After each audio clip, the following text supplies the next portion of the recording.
Hey there! Did you know Baker's always gives you savings and rewards on top of our lower-than-low prices? And when you download the Baker's app, you'll enjoy over $500 in savings every week with digital coupons. And don't forget fuel points to help you save up to $1 per gallon at the pump. Want to save even more? With a Boost membership, you'll get double fuel points and free delivery. So shop and save big at Baker's today. Baker's, fresh for everyone. Savings may vary by state. Restrictions apply. See site for details. Welcome, everyone, to another episode of Seaweed Brain, a Percy Jackson podcast where we are in our post-season 1 era of discussing various aspects of the Percy Jackson and the Olympians adaptation on Disney+. Today, we are offering our succinct, tied up in a little bow wrap-up thoughts, as well as discussing the famed, maybe more culturally impactful than the Renaissance, Nori Awards results for what y'all on Spotify voted for throughout the season, and we'll be discussing everything, so stick around. I wasn't sure I wanted to call this episode like season 1 wrap-up because we have so much more to say. This is just like... There's no finality. This is just... There is no finality. Our first bite at the apple, having completed all of the television that there is to see. Right, because we could have dropped this like right after season 1 finished airing, but we had some interviews we wanted to share first, and also I think now we've had a little bit of time to marinate. Mm-hmm. We're recording this before we have our final conversation with Daphne, and I'll try to release it before then too, so that it doesn't seem out of order, because I'm sure that our conversation with Daphne is going to change like our perception. Like, you know, even as much as we try for it not to, it will have some impact on the way we think about the show. I don't think that's bad. I mean, like, you know. Yeah. Carter's also going to be talking so NPR quiet today. I'm going to be able to exercise my good, palatable, acceptable voice. Molly Shannon, NPR voice. It isn't even NPR voice to me because I watched the Shreddy Balls SNL sketch long before I listened to NPR, you know? The reference is Anna Gasteyer and Molly Shannon and not Terry Gross. That's actually like the simulacrum. Yeah. Wow. That's so powerful. That's the simulacrum. Wow. Yeah. We'll see. We'll see how this voice thing goes. I literally just got, too much on the air. I think I like really pissed off this professor who is right across the hall because apparently there's no soundproofing. But we'll try to not do that right now. Oop. We're having a calm, professional conversation about Percy Jackson season 1. I know. Yeah. We'll be so professional in our voices. We might even like straight fish people. What are we? No, we're not, because we're going to do a Las Culturistas style episode. Oh my God. Las Culturistas is not compatible with me not screaming. Wow. I think you're doing a good job. Also, my name is Erica, and this is Carter. Hi, I'm Carter. We're trying to reassume anonymity online. So we're back to our season 1 thing where we're not telling you our last names. On the past episode that we just recorded, Erica was like, oh, we need to say our names more, and then did not say our name.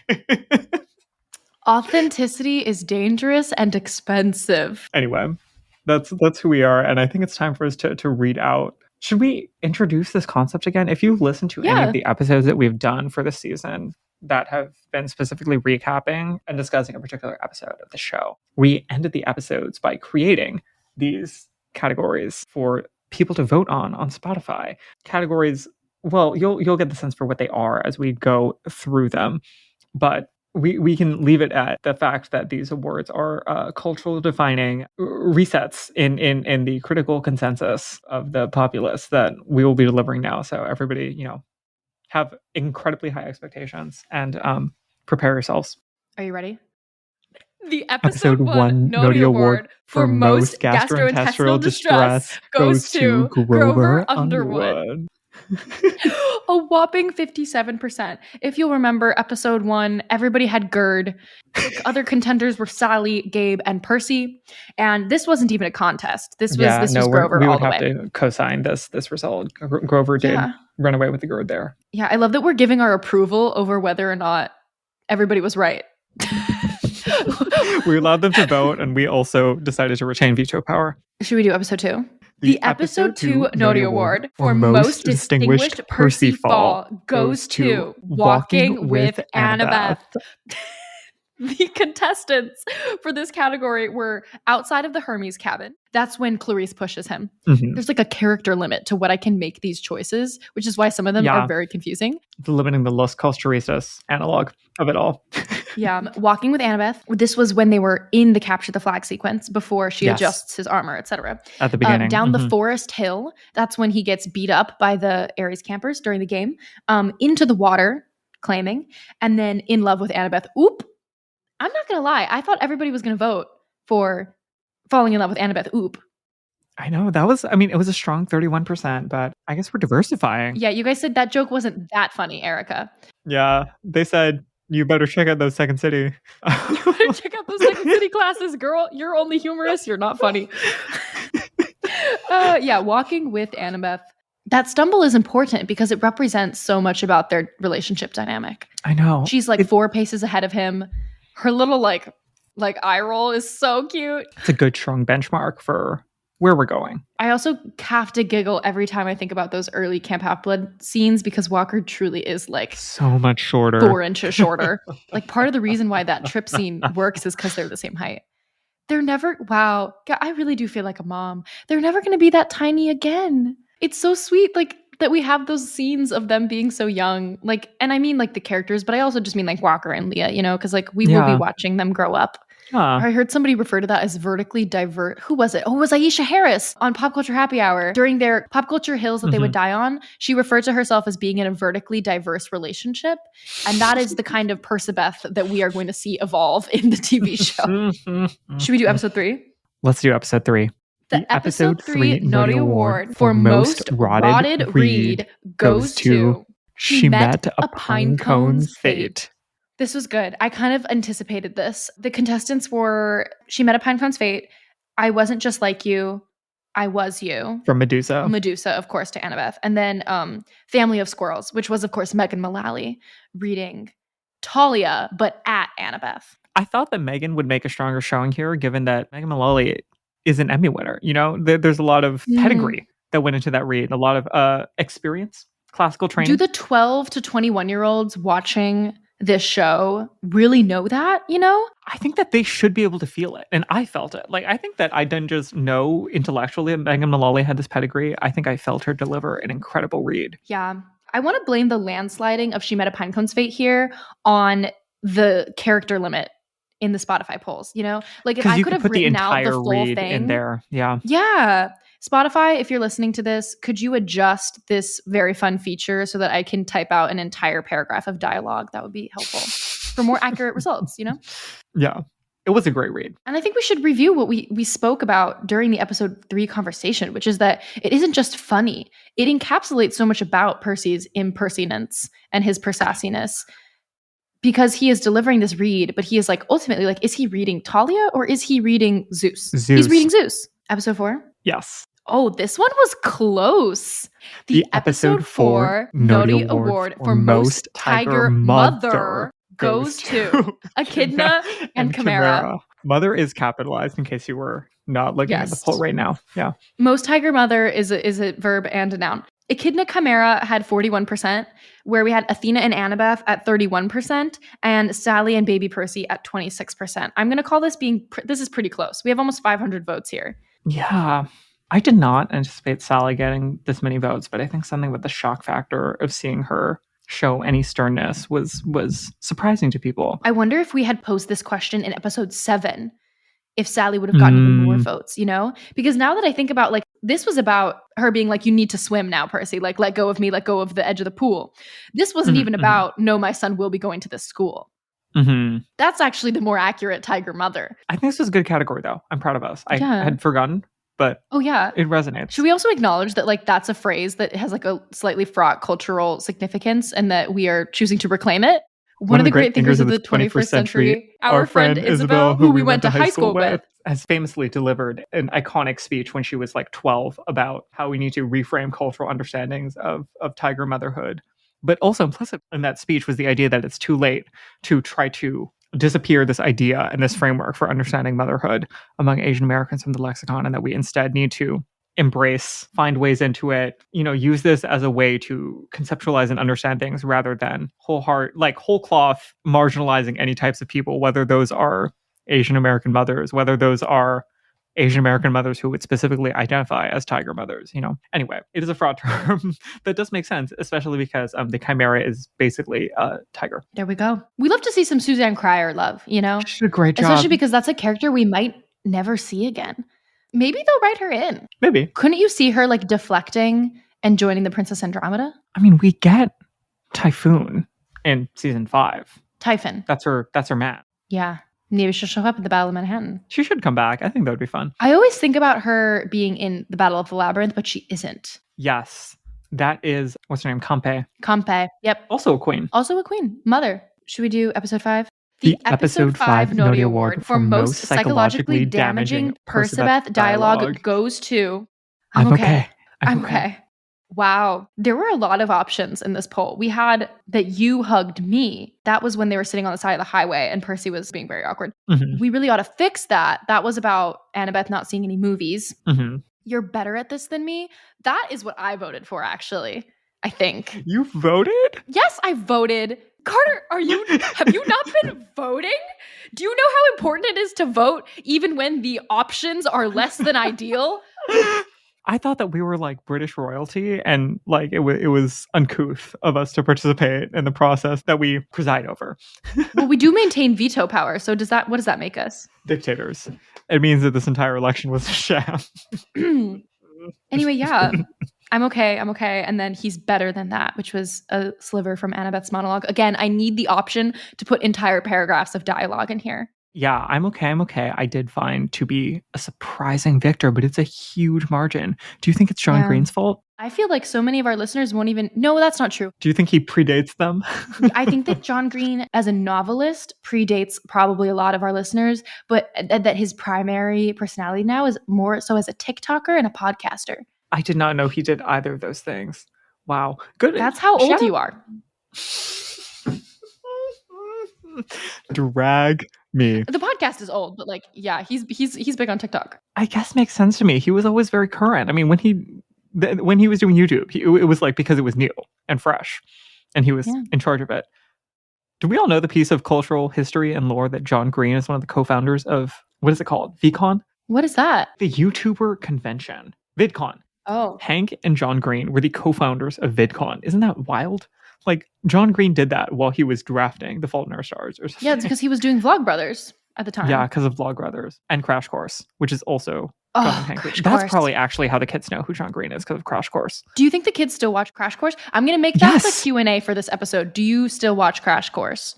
Are we assuming that everyone who listens is younger than us? We have demographic information. I think we know that that's not true. Liz, all I'm going to say is that we've been doing this podcast for 3.5 years. We are old, though. And the demographic hasn't like aged up with us. You know what I mean? We went from being like peers to our listeners to being like very like intense aunts. Very godmothers, some might say. Yeah. Yeah. Okay, is it time for episode 6? Yes. The episode 6 Nori Award for most true Nico Bianca cameo goes to Bianca. This category is wild. This is a sham. This is the one where we like a little bit forgot to include one, right? No. This is not one of the ones we did like a 3-hour long recording and at the end we're like, we need to exit, unfortunately. What do we do? Yeah. Also, like this, I released this episode like quite possibly 20 minutes before Dan and John confirmed that Bianca was purposefully put into the ADR on that scene. So there is actually one true answer and everybody voted for the right one. Yeah. 85%. Yeah. We also found out, as a reminder, if you didn't listen to our episode with Stu, which you should, that they had a whole other sequence sort of written in where Nico was winning or playing in a Mythomagic championship that we didn't end up seeing. And I believe Rick posted the other day, I think it was on Threads, about when it comes to Rhaena and Hilla making an appearance on Cersei's Island in season 2, it will be much of the same, like Nico and Bianca, where like there will be something baked in to the production of the episode where it is implicit that they are there, obviously without casting anybody. I'm excited. Put us on Cersei's Island. Come on, y'all. We'll fly to Florida. We don't know where they're shooting, but you know. Episode 7? Mm-hmm. The episode 7 Nori Award Are you dying? I'll get it. I'll get it. The episode 7 Nori Award for most insane eye contact goes to Sally and Poseidon, parentheses, none. This is good. I'm like really pleased with the results of this poll. They're like kind of evenly split between 3 options. Sally and Poseidon, parentheses, none, got 39% of the votes. Hades, Helm of Darkness, only got 3%. That's okay. Annabeth helping Percy up got 31%. That's at the very end of the episode. Annabeth at Ares, also 2%, very end of the episode. And then Percy at Annabeth, parenthesis, again, got 22%. That last one is a bit vague, because I think he does look at her several times in the episode. I assume that we are supposed to be referring here to the time where we're at the top of the wall after Annabeth has just been brought up by Cerberus. Oh my gosh, I was intending that to be in the very last shots of the episode when Annabeth helps him up and then they're looking at each other and then Annabeth looks away at Ares and Percy is still looking at Annabeth and then looks back at Ares. Okay, work. Yeah, I see the vision. I'm sorry that you all couldn't read my mind, but I only get like 12 characters in the Spotify poll, so you should give me some more. Yeah, no, I think the spread makes sense. People distributed their votes among the good candidates, but I do think that the sort of non-answer, anti-answer of Sally and Poseidon is important because that was a gag. It was a good choice. We'll probably release this after our episode with the cinematographer of episode 7, Jules O'Loughlin, where we talked a lot about this scene in episode 7. So you should go back and listen to that if you haven't already. Is it time for the finale? I think it is. Okay. The episode 8 Nori Award for biggest boba eyes goes to Percy looking at his dad. Aww. I think that's correct. There's a pretty not as even spread as before, but there are 2 close seconds. Percy looking at Luke, which I also think is a very strong answer, and Luke looking at Annabeth. Maybe that's what the issue is, that we ticket split the people who cared a lot about the Luke betrayal scene. Oh yeah, we split the vote. Yeah, ideally this would have been some sort of ranked choice voting system or something. Yeah. But, you know, there's no perfect voting system. There's like a mathematical theorem about this. We did the best that we could. It's true though. That shot of Walker looking up at his dad, I would really like to know how Walker chibified himself.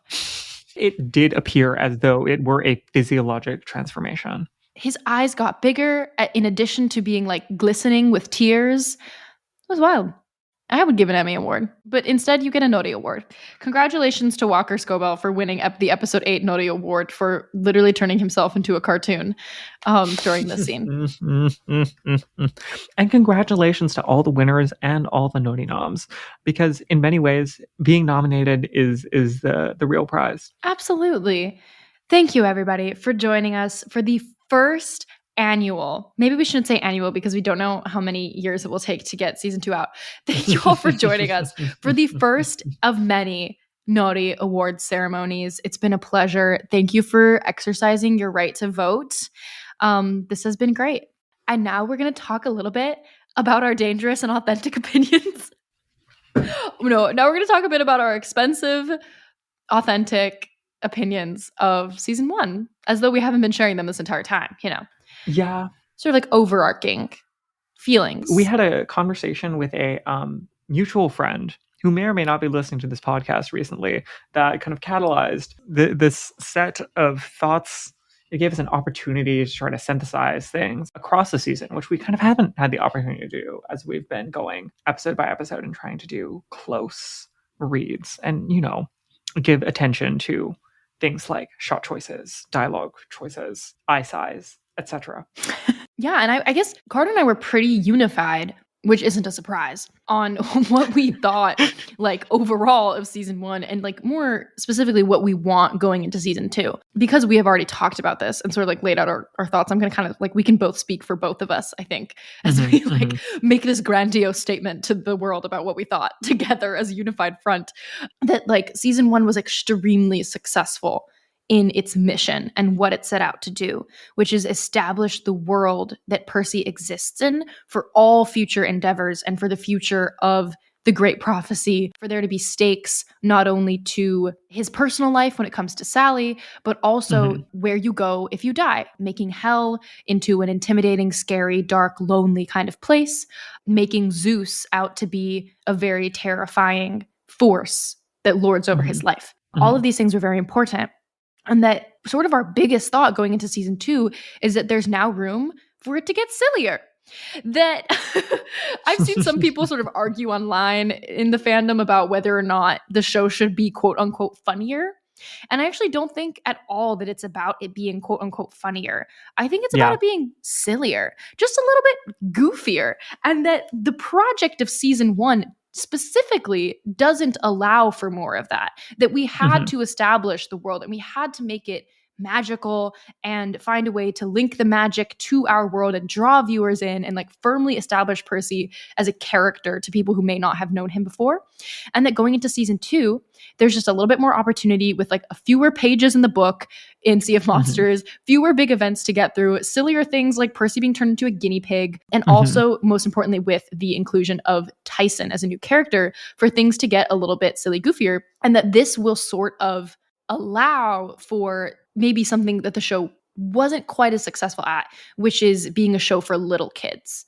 That we can obviously only speak personally as people who are in our mid-20s watching the show, but that I've maybe seen, and heard from people and people with younger kids that it's maybe hard to retain attention for like the youngest I've seen and of heard viewers. From 20-year-olds that it's hard to retain attention.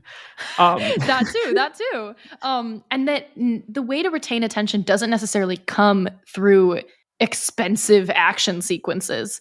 It doesn't necessarily mean we need more set pieces. I think it means that it can feel a bit more engaging through A, the silliness, and B, taking the viewers along on the journey with them, and which basically means like the kids don't figure things out as quickly.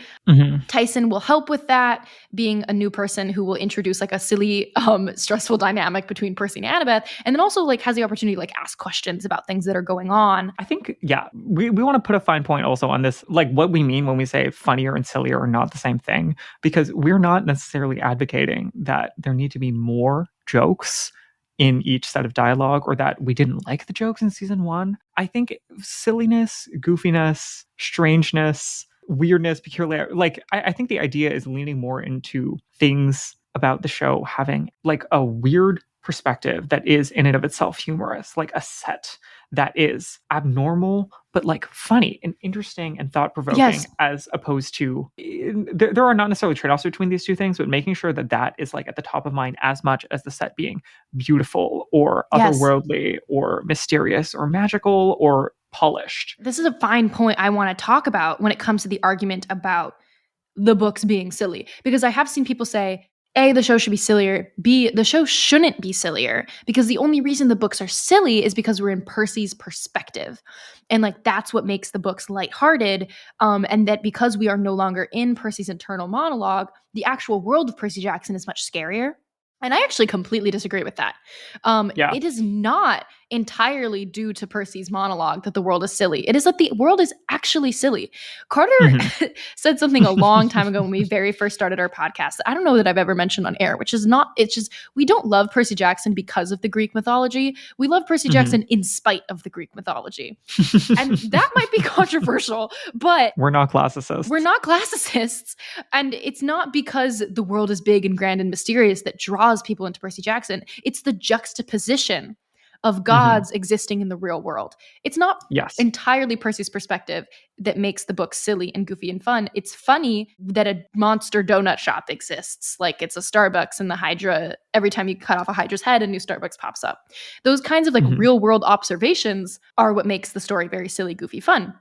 And obviously that is present in the season because it's part of the lore of the show. But we think that playing that up a little bit more, having the sets be a little bit less fantastical and a little bit more mundane will help with that juxtaposition that is so felt in the books. I think that a conversation that has happened that is related to this, that often happens when we look at new adaptations, is about benchmarking to prior works of audiovisual media. And people are thinking a lot about, comparisons to Harry Potter. I don't think that is right. I don't think that's fair. I don't think it's aspirational for a number of reasons, but probably the most important reason that we're trying to draw out here is that in Harry Potter, maybe it's just because England is kind of fake, period, full stop. But like that world is not drawn out to be interesting. It's not like a big part of the rich texture of what's going on. Like you may as well entirely exist out of time, out of space. Yeah. Which is not what we're trying to do here. It is almost the diametric opposite of what we're trying to do, because Camp Half-Blood is only like, it's not only interesting, but it's like so much more interesting because kids can come and go, and that it is like 2 hours away, depending on which train you take, from New York City. And the richness of that temporality, of like Percy being in time and in space, is delightful and can manifest in a number of things that are outside of just like Percy's jokes being funnier, quote unquote, or more current. Like, I think that there's a lot about, choices of music, sound cues, sets, specific allusions that we're drawing to with the appearance of different monsters. Yes, the reference, the eye. Yes, I think that the echidna portrayal was something that they did very well in season 1 with this, where she was very clearly a capital K, like Karen type in the way that she was dressed, and that was very felt, as opposed to like, I mean, let me be clear, I would not change a thing about the Medusa sequence. We loved episode 3, and again, I thought it was very successful, but like they obviously didn't spend too much time highlighting the fact that she like runs a diner. It is a balancing act, because we are trying to tell a story that is like the idea of mythology and of folklore is that you are creating instantiations of stories that are meant to be retold forever and ever, and do have some sort of tying power across the expanses of time and space. But at the same time, like the idea of instantiation implies a currentness and implies a point of view, which Percy Jackson definitely has. And that I think, in season 1, we saw some of that instantiation and that point of view and the peculiarities that are so common in Rick being balanced against high fantasy Lord of the Rings sensibilities. And I think that we just want to emphasize that we really, really like the fact that the balancing act is being done, and that like really close, careful, thoughtful, smart attention is being paid to that first bucket of things, the juxtaposition, the grit, and the texture of being specificity. Like a modern day kid who lives in the real world, where like, his mom isn't just humanity. His mom is like a real person who was born in like the whatever, like 80s or 90s. Yeah. And we think that leaning further into that specificity will serve the silliness, the lightheartedness, and the engagingness of the second season. 2 things I want to say about that, which is that on the spectrum from realism to magical realism to full-blown fantasy, the reason why it doesn't make sense to compare Harry Potter to Percy, so you can compare the tropes. We do it all the time. But you don't want to compare them tonally, because Percy Jackson is way closer to magical realism.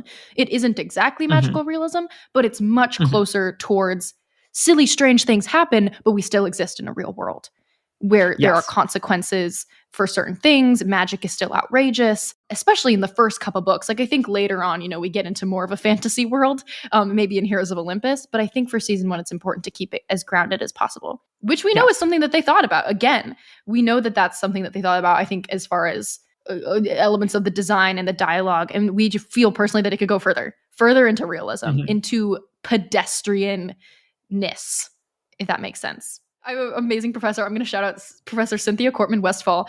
She's iconic, who, when talking about, this is very specific, but talking about how to perform pop songs, there is a spectrum from pedestrian to glam.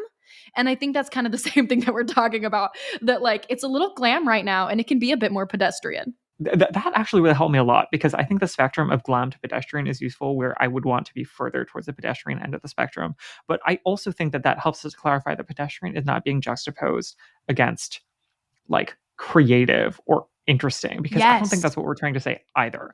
That is like a separate, envision like a 2-dimensional set of coordinates here, where like things can be more like not glamorous, but strange, and conveying a certain, like a particular point of view, a perspective. Like, this doesn't mean that you shouldn't take big swings, but that like, I think that we're trying to emphasize that like the good big swings are not necessarily the like big swings when it comes to polish or scale, or a good big swing can be like a weird interpretation of a character, which we have also done. And I think that to the extent that we've done those have been quite successful.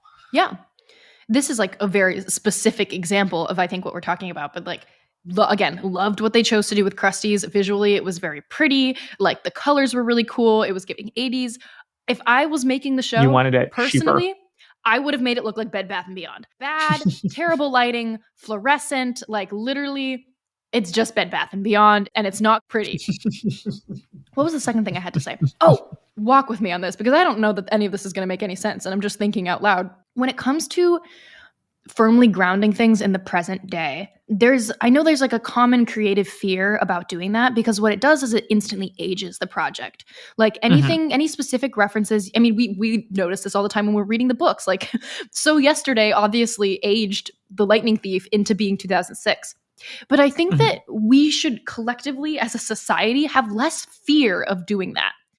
I think a lot about when it comes to aging works. When Jerome Robbins and Leonard Bernstein and Stephen Sondheim and Arthur Lawrence were making the original West Side Story production, they didn't want it to feel aged. They wanted it to feel sort of timeless. And so instead of like using slang of the time, they created words. So like they said like, ooh, oobly ooh, and stuff like that, because they didn't want it to feel like specific. And like, of course, what it ended up aging it anyway. And it's just like a funny example of where things can like get a little bit silly, where you could have just said what you wanted to say and what would colloquially make sense. And I feel like that I am literally just talking from my own personal observations. I do not have quantitative data to back this up with, but I feel like with streaming television, this has gotten worse.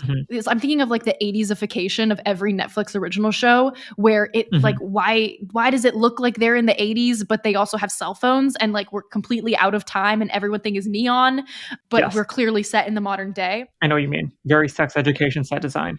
Yes, exactly. Back when we had regular network TV, it like aired and then it was gone. And if you really liked it, you would go out and buy the DVD. Yeah. But then you would be entering into a particular contract about like what it meant for you to watch that. Like it was something that you cared about and liked, and then you were willing to go on the ride with the references. Yes. And now it almost feels, from a consumer perspective, like we are trying to make everything so timeless, because you never know when someone is going to want to log onto your streaming service and watch it. And if they're watching it 3 months from now, you want it to feel like as timeless as it did when it first dropped. And I think what that's doing is dulling the specificity. I agree. Specificity, like in much the same way that we say it's a good storytelling idea to like make your characters come from cultures. Like I think that making your characters come from a time has obviously not the same, but you can use similar frameworks to understand the effect that it has on creating a realism and a tactile quality, I think, to everything that's going on, to motivations, to like it's not just at the surface level of like they have to wear something, what should they wear. I think it's even deeper than that, and that there are like good. Wow, this is quite a tangent, but I think that there are like good, interesting, like comparative analyses of like what it means to make something timeless but still have it be in a time. And to me, like the works that stand out, I'm thinking strongly of The Devil Wears Prada, where like it's about fashion, and you could really easily see a different version of that movie being lost to time like 2 years afterwards because the fashions didn't age. But I think that there is like some observation that they made in the process of that, where like they're using the specifics of the time to like flesh out like a story that like the like mechanism through which Miranda Priestley bullies Andy Sachs through a razor phone is not like a detraction from you understanding, but it's like it like in fact gives you like a really concrete grasp of like how these characters are relating to each other, because the technology matters. Yeah. I want to challenge us all to think of nostalgia as a powerful investment, that you can make something now that is specifically of this time, and in 10 years, we are going to feel so nostalgic for it. Like the original Percy Jackson books. Exactly. I don't dislike the fact that I get to remember Hilary Duff when I read The Lightning Thief. I love that I get to remember Hilary Duff when I reread The Lightning Thief. And if season 2, Sea of Monsters, feels very specifically like 2024, that would be great, because in 2034, I'm going to look back on it and be like, wow, I remember all of this. This was of the time. The cultural significance of this show being made at exactly this time cannot be ignored. As it shouldn't be. That was a fun tangent. I appreciated this conversation. Was there anything else we wanted to say about season 1 into season 2? One of the things that we've discussed the most on and off the air, well, like obviously we're a Percy Bath podcast, but like the way that season 1 did a great job of creating specific pieces of iconography that are not removable from the context of the show, but are things that kind of stand alone, that can like grow out from beyond the specific like set of frames or, you know, place in the script in which they find themselves. Like things like the moment of the train, the Annabeth monologue. I think that placing value on these things is important, especially because in 2024, there is so much discourse about right and wrong ways to decontextualize media and how much you should make your media something that can be made into an edit on TikTok, discretized and parceled and made into an edit on TikTok. Which used to be a screenshot on Tumblr, for the record. Used to be a GIF on Tumblr. Now it's an edit on TikTok. It's all the same, but the the medium has changed, and so like the like quantum of like what it is you can create for export is a little bit different. And I think the question is, it seems to be an open question that people have about like the degree to which you target the new expectation for what can be pulled out and extracted. And to my mind, a lot of the season, and especially the Percy storyline, did a really good job of saying, we are going to have an arc. It's going to be unmistakable. Every one of these moments, like when you see the image, it's not just that it's a beautiful image. It's not just that like this is something that tells you something about the story. It's that it, like an image that is really excellent, can like drop you back into the full context of it. It's like a hyperlink, or like a, you know what is the analogy I'm looking for? It's a way to tap back in so that like you have the shorthand touchstone for a touchstone to understand the like full scope of this like broad narrative. A port key. Ugh, I was actually going to say that too, but that's not exactly right. Like I think the idea is that like an image and a novel and a television show are all different media.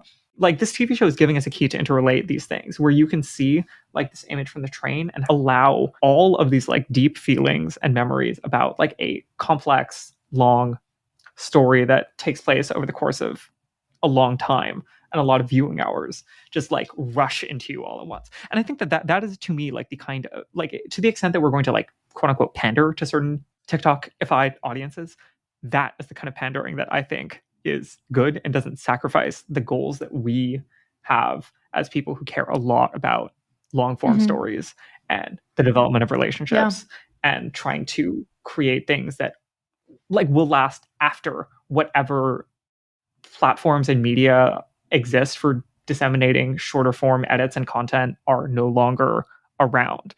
Like you want to make something that will survive after TikTok inevitably gets killed or falls or something, you know? Yeah. And I think that this is a good way to strike that balance. Yeah. Rather than say not having any dialogue or not explaining things about your world, because those are like huge sacrifices as far as what you can achieve in your storytelling and the scope of the like world and relationships that you can create. Yeah, there have been several incredible visual moments between Percy and Annabeth that have really done a great job, I think, of probably getting new fans into this ship. As if the writing wasn't already strong enough, which it is. It's so beautiful for these two characters, but adding on that layer of Walker becoming encased in gold in episode 5, or in episode 4, them lying perpendicular in the train car, like all of that just contributes to the fervency of the fan culture, which then contributes to the likelihood that we get 5 seasons of the show, ideally 10. Yes. What else is there to say? Oh, and more Luke. I mean, there's certain like thoughts and desires and hopes and dreams that we have that we know we don't even have to vocalize, because we know that the people working on the show are already so concerned about it. Like, I want to see Luke become the greatest, most powerful anti-hero the world has ever known. Like, I want them to cite Luke and not Anakin Skywalker. Yeah. You know? Because there's room for improvement, and I think that we can do that improvement. I want so much of the show to track Luke that we cause a civil war in the Percy Jackson fandom between who actually should come out on top. And I'm sorry for the listeners who have messaged us recently and been like, thank God you had a Luke hater on your episode 8 episode, because I'm getting sick of you guys apologizing for his behavior. He hasn't done anything wrong yet, unless you count almost killing Grover in Tartarus. Look, I think we've said many things about Luke, and I think probably we'll stand by most of those things.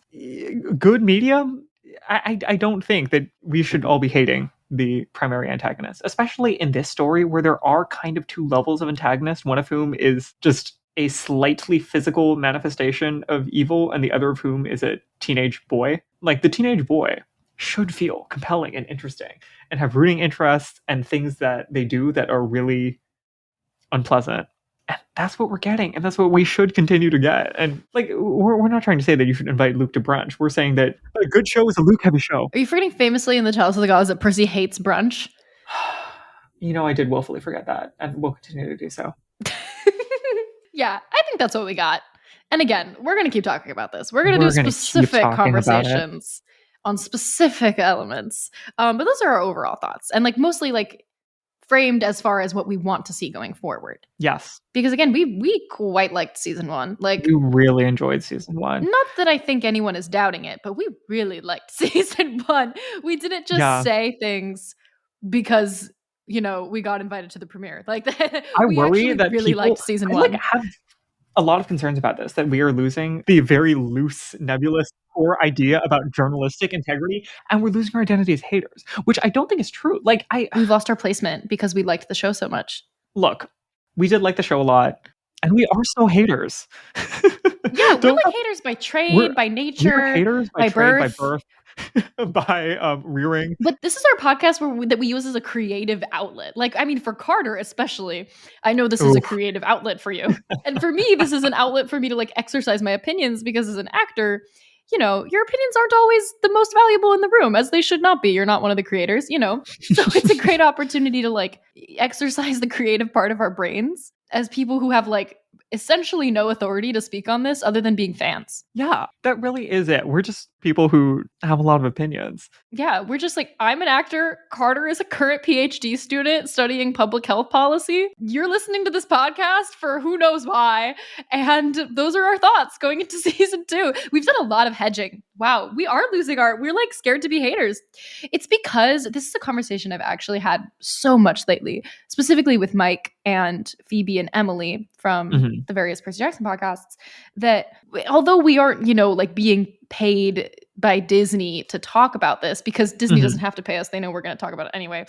Yeah. And such is life. They're not going to waste their money on us when they know we're going to be doing this for free.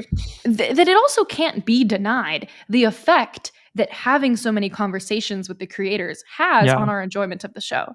Like when you find out that like a lens flare was eliminated in post because it added too much fantasy to a like 2-second shot that should have been grounded more in realism, and that is the level of detail that the creators are going into this show with, it's hard to not feel like every choice was specifically made, and then to play into the fun exercise of, well, why was that choice made?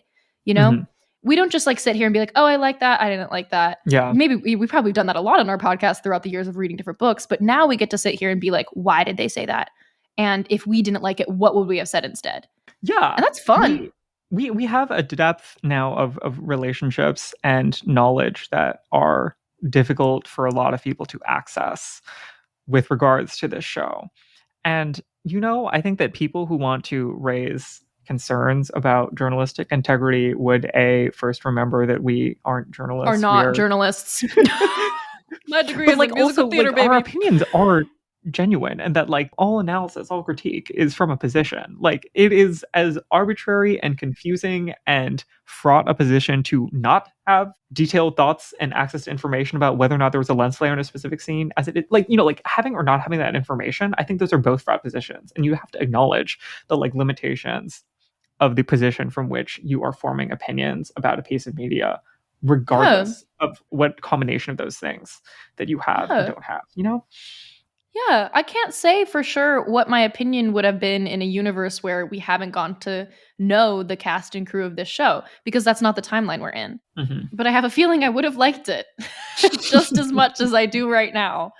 And I ultimately don't know if that's that useful but counterfactual, because we are disseminating basically all the information that we have. So you, listener, can also have all of this information and access that we have, and you can form an opinion with all of that, or also not, or also, you know, stop listening. There's a large option set. I think that's what the message of this is. Yeah, I also like to think in my head that our episodes are long enough that if somebody really hated us and really disagreed with our opinions, they would just tune out. Yeah, if you hate us and you're still here, like... Yeah, especially, shout out to everybody who's listening, especially if you disagree with us. I mean, that's really impressive. I think 80% agreement is a really good level for people with opinions that you tune into. Yeah. That's also why I love that there's so many Percy Jackson podcasts, because if you don't like ours, there's plenty of others. You know, you can find some other opinions, and also like more so than other opinions, like other frames of reference, because like you said, Carter, everybody brings a different background, cultural, personal, into their observations. Thank you all for joining us for this deeply chaotic episode. Join me all in wishing Carter the best and not getting kicked out of their office space for future endeavors. Bye, all. Bye.